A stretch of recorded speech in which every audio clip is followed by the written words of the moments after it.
Hi, Lester. How are you? Good, thanks, Reina. How are you? Good, good. Always a pleasure catching up with you, Lester. I've Likewise. kind of followed your journey, and I'm always inspired by the knowledge you've got around data analytics and business intelligence. And he's worked in the higher education space for over 14 years. He's now an independent consultant, and he comes from a wealth of knowledge. He also holds a number of data forums. But let me not tell you all about Lester. Lester, if you could just share with our audience today a little bit about your journey. I've always loved kind of picking your brains around the whole AI data space. And when things go wrong in my world in recruitment, Lester's our go-to as well from a knowledge perspective. So we're really grateful for that. So Lester, if you could just share a little bit about your journey with our audience, I'd be very grateful. Sure, Reina. Thanks. Yep. I think from as long as I can remember, I've always enjoyed working with data. My first few jobs back in India as well was around data management and data processing. Moved to Australia a few years ago, actually a long time ago now. Uh, Also working in the data space, but in human resources.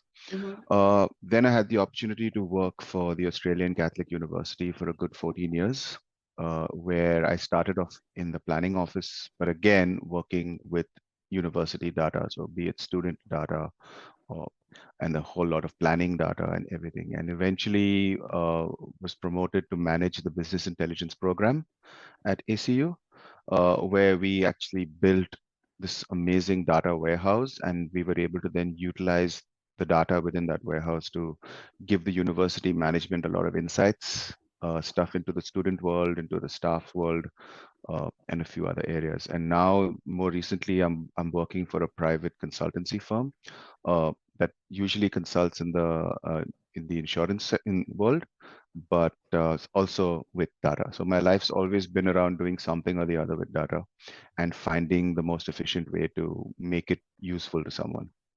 Wow. You've had some big achievements there with the whole data warehousing and things like that. I mean, Mhm. that was at the at ACU, yeah? Mhm. What Yep. would you say has been your biggest achievement so far? I think when the data warehouse program started at ACU, I was actually on the team. I wasn't leading it at the time.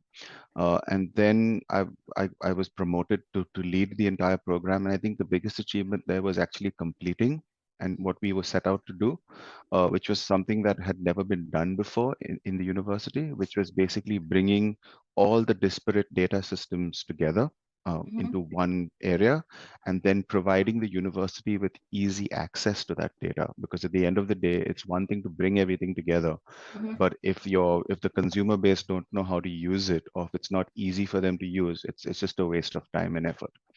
So I think that 100%. would probably be one of the best, my biggest achievements Biggest, at yeah. the university. And I've always loved the fact that you can always relate because when you speak to individuals like yourself with such expertise in the whole data space, you come down and actually break things down. I think that's one of your I've seen as your biggest strengths. But one of the reasons I've asked Lester to be a guest here on our podcast is more so because I know that he shares some extensive knowledge around that, but also he shared a little bit about his background and his knowledge within the space. Lester, if you could just tell me a little bit about what's happening in your world at the moment as you've kind of moved on from the higher education space, you've been a candidate on the market. This episode's predominantly around what candidates face from an experience perspective, but also and you've been a hiring manager on the other end as well. So Sure. can you tell me a little bit about what you faced as a candidate on the market looking for work? What you'd like to see Sure. different. I mean, I guess I've looked for work at various stages of my life.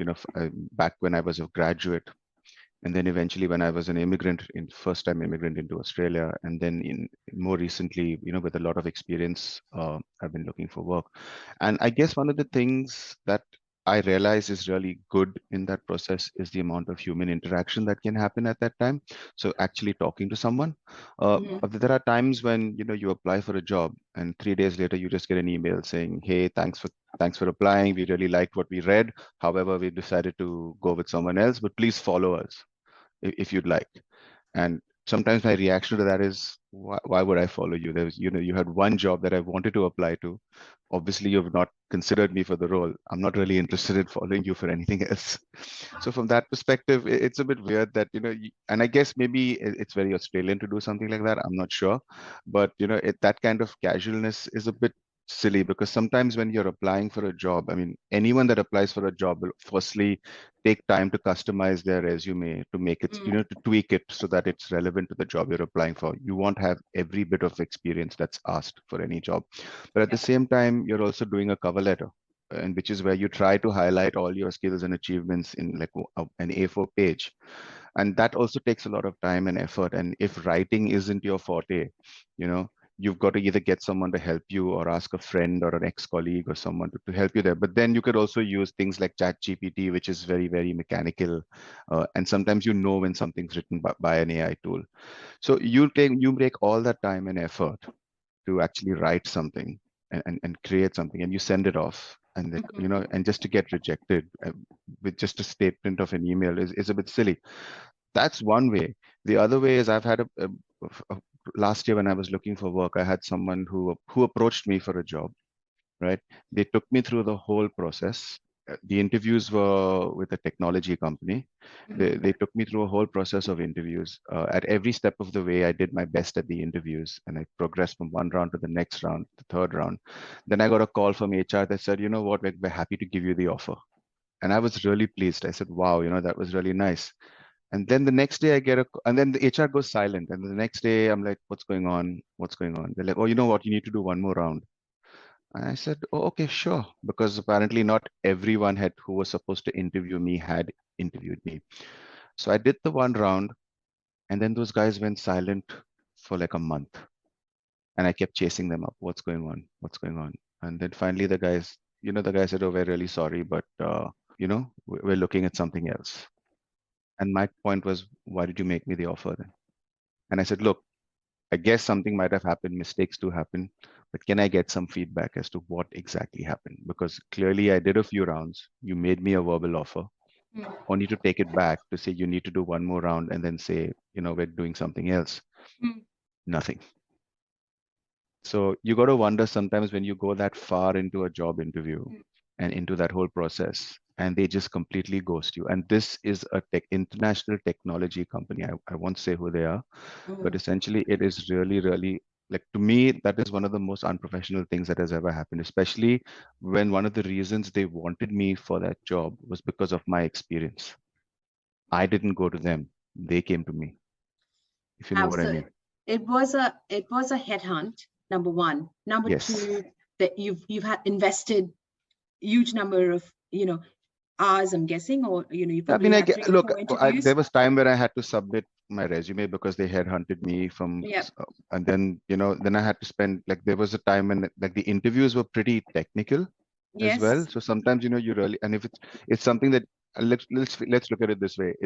It's when you're on one side of the fence and you're interviewing for the other side of the fence, from being a client to a consultant, right? You got to really worry about your answers need to reflect that of a consultant and not of a 100%. Client, So you've got that stuff that you have to go through at all your interviews. So there's a bit of that. And when you're interviewing after 16 years, you're quite rusty at it. You're rusty, 100%.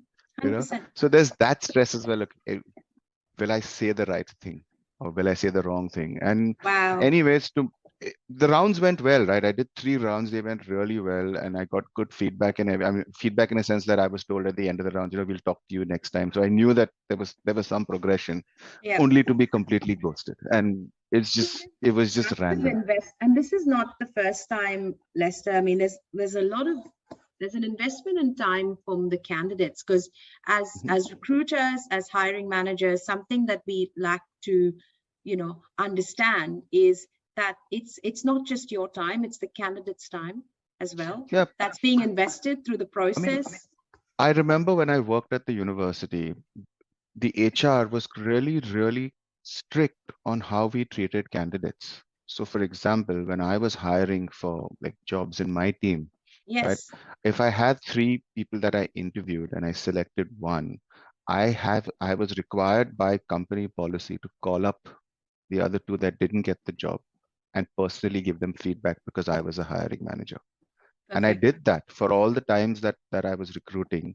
I would like if I didn't get a chance to talk to them, I would at least send them an email with dot points to say, look, thank you for your time. This is what happened, but we're going with someone else, and these are And the these are the reasons. reasons why.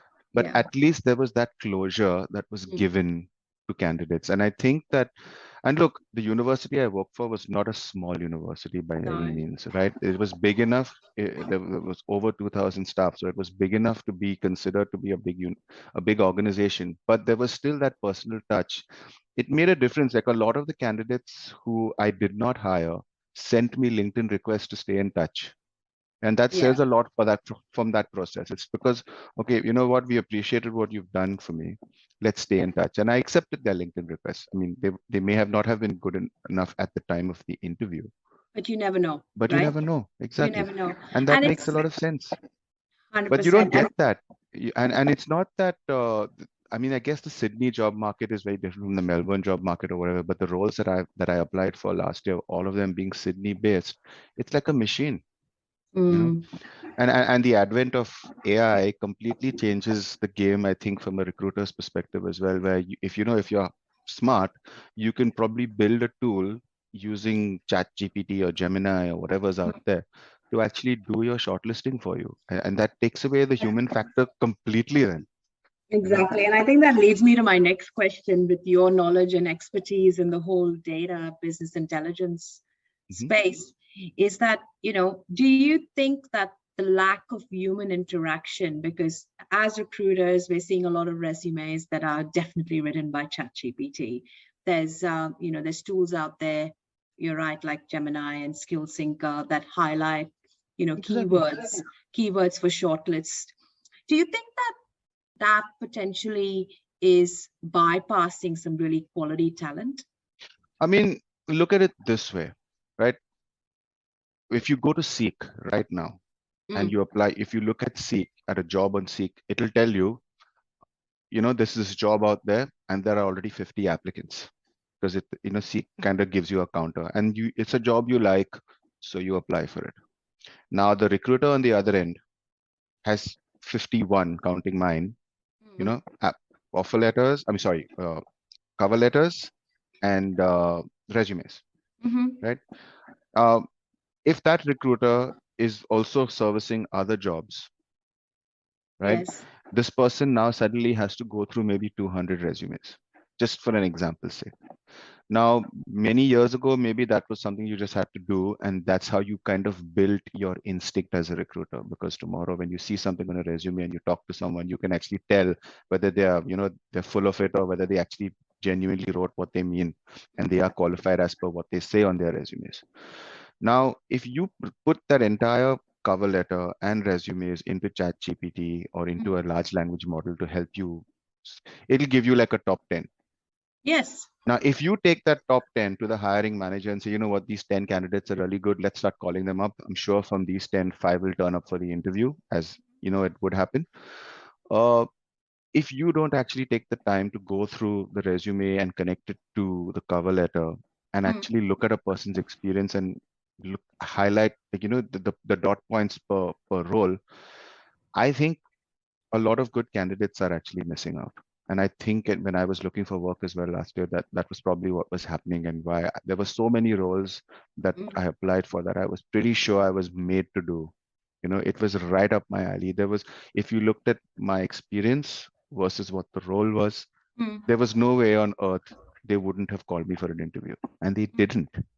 I actually got emails saying things like, we're really sorry, we're going with other people.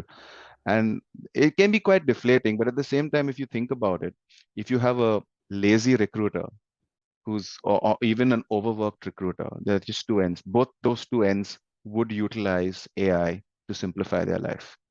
The difference being both those recruiters, whether you're lazy or whether you're overworked, you're going to really miss out on some good talent, because one thing is, you may have that instinct, but you're overworked, or you've never really developed that instinct because you're lazy. And this is me just sitting on the other side of the fence saying, come on guys, don't be so full of yourselves. I am a good candidate, you should consider me, but what is the reason why you're not? An email telling me, I'm sorry you didn't make the cut, please follow me, please follow us, doesn't explain why I was rejected. Some really good points there. I mean, I sitting in the recruiter seat, I mean, we're agency world, and we're not your traditional in-house recruitment business. Correct. But I'm interested to understand what you think candidates can do differently to at least, because you mentioned, right, like there's all these AI tools out there that candidates are using. So to at least come up in the shortlist, I mean, your knowledge is extensive in that space. Look, so, I mean, you said it earlier as well. A candidate can use a tool to write a resume or to write a cover letter, and those tools will know exactly what recruiters are looking for. Because what also happens is sometimes it's like a vicious circle. The kind of resumes that get accepted into jobs are written very differently from probably the kind of resumes that you may not get accepted, because certain words are used, certain things are highlighted. You can actually use a chat GPT to draft a very cool looking resume and a very cool looking offer letter based on your experience. Based on the job description. Exactly. Right. And it can happen. It can absolutely happen. But at the same time, I think things like AI is meant to help you, but it's not meant to do your job. Right? A lot of times you will get rejected as a candidate because I feel maybe the recruiters in question or whoever are using AI to do their jobs, which is basically shortlist these 50 candidates to 3 or 4. And I would say some old school recruiters, I know you're one of them, you will probably take the time to read, go through a resume. And if even something interests you about the person, you can always give them a call to say, hey, you know what, I really like your resume. It's not really cutting it right now, but can we talk more about this? Why did you say this? And maybe in that, like, people may be better at talking than they are at writing. And then and then it's like, you know what, actually, this guy might actually work. I could send him or her forward, But if you're going to be using a tool to shortlist your stuff, some of that stuff, because at the end of the day, when you're using a tool, you're only reliant on what that person has written. But maybe if you spend time talking to someone, there's always something that clicks. That human interaction is always necessary, whether you're interacting with the data that you're using or with the person in question. And I say this at even all the conferences I speak at. Like, it's very good to use AI. It's brilliant. I personally absolutely love it. I use it for a lot of things. Right? I use it on a daily basis on my phone even. But at the same time, you cannot rely on it completely. If you take away that human factor when it comes to doing even data analysis, you can't, in my world of data analysis, AI can do an analysis a lot faster than the human brain. But it will never understand the whys and the hows, and it will never understand your level of experience of understanding data. So you have to have that human factor. So AI should be your Swiss Army knife, basically. It should not be your entire kitchen. You use it for when you actually need it to get something done quickly for lack of time.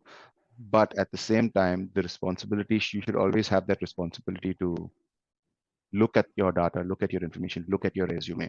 Is this person actually worth it? So, no, I get it. And I think from what I understand from what you're saying is that there could be, for example, a finance director, right, who may not really understand how to use AI, but could be an amazing candidate, but someone's used AI, and someone like a fantastic candidate could have been bypassed because their keywords in their resume haven't come up in the shortlist when recruiters or hiring managers. Let's put it this way. The average age of someone applying for a C-level job, like a chief data officer or a chief financial officer, would probably be someone who's currently in their 40s. Yep, right? Mid-40s, yeah. And someone in their mid-40s to mid-40s is still very old school in the way they do things, because that's probably my generation as well, where we will write things out, where we actually sit and write cover letters and that sort of thing. you're going to get a 25-year-old or a 30-year-old who's a little more, switched on with Savvy. Yeah. technology and can take advantage of. And good technology is meant to be taken advantage of, right? It takes advantage of it and gives you this kick-ass cover letter, Mm.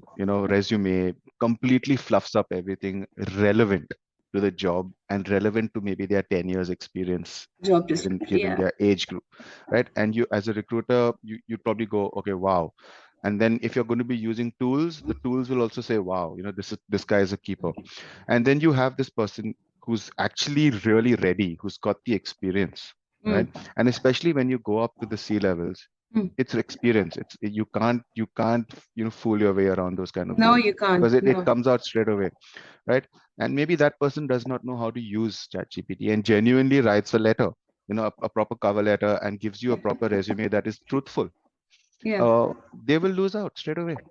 And that's also So come true.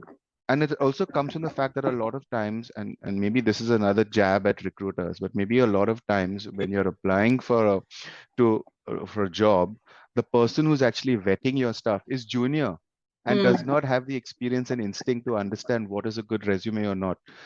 Think about your roles when you started out, Reina. If you had a job, if you had something to do, one of the biggest frights you probably had was, what if I send the wrong candidate forward? Mm. What's that going to do for me? But I don't know. I mean, sometimes if you've got someone who's younger who lacks that experience, but is relying on, AI to validate that I think this guy is good, Mm. you've got a bit of a, like, it's a fine line. So use AI as a tool just to Mhm. help you get there, but do not depend on it. Mm. And there's a difference between using it and depending on it. So Wow, this is so topical for what hiring managers and recruiters potentially use AI to do. And you're right, there are, and I mean, this is quite controversial, but there are a lot of in-house talent acquisition specialists that are recruiting 45 to 50 roles at one time, yeah, right? So they're gonna maximize the use of AI. And yeah. we're talking at that at your top 10, top And, 100, and believe me, they Reina, are the for larger for businesses. if you've got even a medium-sized or a small-sized recruitment firm that Mm, it's recruiting for even 20 roles at a time or whatever, they're having a good time. It wouldn't take a lot for them to hire someone sitting in another country, or rather, if I could use the word mm, outsource someone to actually write them an AI script or mm, build them an AI model to do this. Because right now, every man and his dog is either jumping on the AI bandwagon or learning how to do something with it. Pay attention to Australian universities. Every university now is offering a course in AI. Not only that, you can go to Google and Microsoft and you can do free courses in AI. mm. You know, so if you have something where you need an assistive or an assistant or something, you can genuinely replace them with AI if it's done right. But you cannot depend on it. You have to have that human person at the back end still checking it because the Yeah, machines should not be allowed to take over. yeah, yeah. And I think sometimes, I think from a recruitment perspective, hiring top talent, there is a little bit of that happening. And you're not the first to share that, where talent talent that is very relevant to the role that's ready, like you said earlier, can be bypassed. So just reiterating on that, I think I mean, and that comes from me being purely selfish as well. Like I said, there were a couple of roles last year when I was looking for work where I was made to do that. Like from what they put on the job description, that was me doing that job really well at the university before I left, yeah, right? That was me. And the fact that they didn't even want to talk to me, yeah, it makes me wonder how many more people like me are actually out there. We live in yeah. Australia. We're not living in, a country like India or China where there are billions of people and the competition is greater. We're Mm. living in Australia, which is a lot smaller in terms of what we Less do. competition. Yeah, yeah. Exactly. So Especially how in is it your level of niche. exactly? So how is it possible then that I'm Mm. not even getting a chance to even talk to someone? Mm. And See, that's weird. I think they're also looking at, and just from an inside perspective, because we're having this conversation, is from a recruiter perspective, they could be putting companies, specific company names that need to come up in your resume as a keyword, Possible. that they could look for direct relevance in And I guess, I think that's a good that's really point. unfair because the skill set in itself Shouldn't matter. shouldn't matter. And I think that's where just going down from a very granular level, because if you're putting in, say Dell that's hiring, a data scientist, they're putting in HP. Anybody that worked at HP needs to come up. And if one person comes up, that person makes the shot. You know You're what right. I mean? It's a really unfair thing because there's candidates. But that's the nature of the beast, isn't it?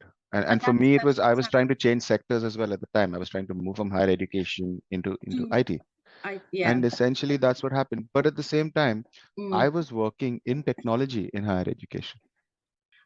So what do you think in the next 10 to 15 years? How do you see this all panning out? I mean, what from your knowledge and your expertise, Look, do you think it's going to make this completely redundant and make it more challenging for? I think with credit to the next generation of recruiters and the next generation of people that work in human resources and deal with recruitment and all of that, if they don't learn the fundamentals and if they don't manage to get that, like it's going to be a lot difficult for them to get that recruiter's instinct with the AI tools that are going to be made available. So I think in the next 10 to 15 years, everyone would probably be needing to use some sort of tool to write their resumes and to write their cover letters, because unfortunately, the people who will be looking at that will be some bot and will be, I think it's going to come to that. It's going to become like a little bit of a rat race where you would, of the people who are going to be applying will be using technology to fluff up what they need to, and the people who are doing the recruiting will be using similar technology to see through that fluff, right? And the entire human interaction is going to go away. Like, think You about it. think? Pre-COVID, if you had a job interview, you had to be there in person. Now everyone's job interview is like this. All the job interviews I applied for last year, I did not go to a single organization for those interviews. I was literally sitting on my dining table at home with my computer in front of me. Straight away, the human interaction's gone. That face to face. It's very difficult to read body language when all you can see is a head. Sometimes arms are folded. Sometimes, someone's striding away. Like you can, like, to me, in the next 10 years, there will absolutely be no human interaction for a job. I think you're going to have to apply for a job. You will be talking to them on your computer, and then you'll find out whether you get the job or not based on. And look, that's probably the way the world's going to go. It's not a complaint, or it's not a gripe. But essentially, AI is taking over at a really fast pace, and a lot of people, unfortunately, are looking at AI as a way to sort of basically get their job done faster because they want to move on to other things. But by taking away that human aspect of it, the human interactions, I think there'll be a lot more mistakes being made. And I think more often than not, candidates that start up in roles might just not be suited. And that takes down the quality of people who are doing the work. But at the same time, for a recruitment firm, it would probably take down your reputation as well.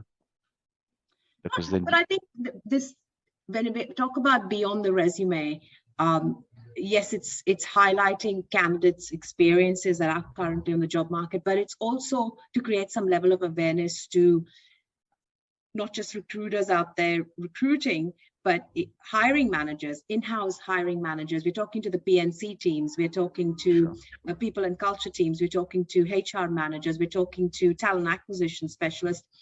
And you're right. I think where it's happening is businesses that are at scale, that are your larger businesses, because they can invest in that. And when you're talking about their teams, we're talking about talent acquisition teams that are of 20 to 30 TAs. We're talking 150 jobs. It's the volume. But then let me just say this, Reena. What you're describing is very relevant today, and it will be very relevant in 10 years' time as well. It'll be the same. However, here's the kick. If currently today, recruiters are going to be using AI to do all of this, to do their shortlisting and screening, etc. And especially if you're a boutique recruiter, not saying that, maybe if you're recruiting for the business that you're working for as well, it's not going to take long for your employers or your clients to understand that they don't need you. Because if you can replace your tasks with AI, you can also be replaced by AI. 100%. And that's something that you really, really have to think. If you take away that human factor for the jobs you need to do, your employer can think along the same lines and get rid of you. So, and because if at the end of the day, if you're not relying on your instinct and you're just relying on technology, technology will take over. So that's something I think you really, really need to consider. And that's not only in recruitment.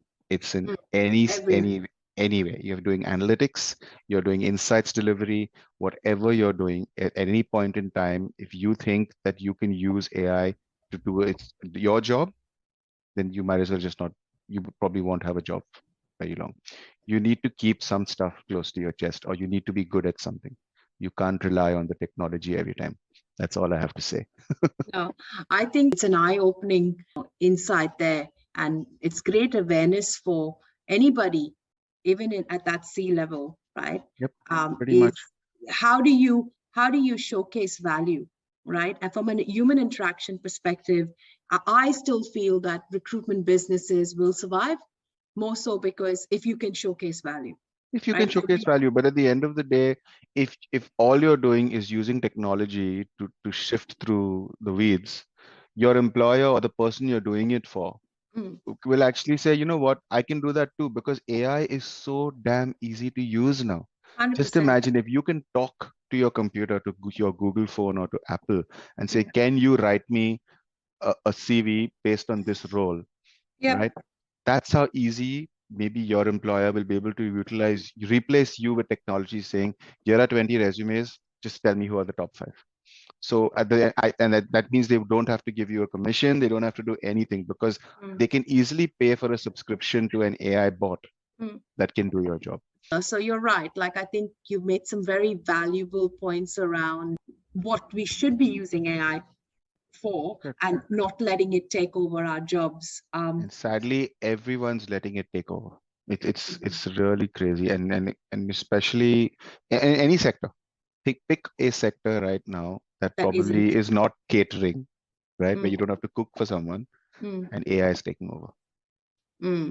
That's for sure. That's right. But well done to the chefs. At least they're kept in jobs. But you never know, right? It's quite funny because I was at a restaurant the other day and they had this robot coming up and serving you and taking orders, and everything was all like that. But someone will still have a job to service that robot. I'm hoping that someone still has that back-end job with every sector, because otherwise we're all going to be replaced by bots. But I think let's all become chefs. I know, I think so.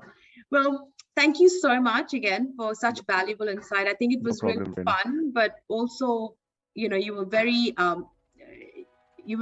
genuine about what you've gone through as a candidate, and I'm really grateful, you know, to you for coming to our podcast today and sharing that with our viewers. Thanks for having me. It was fun. Cheers. Okay. All right. Bye. See you. Bye, Ren.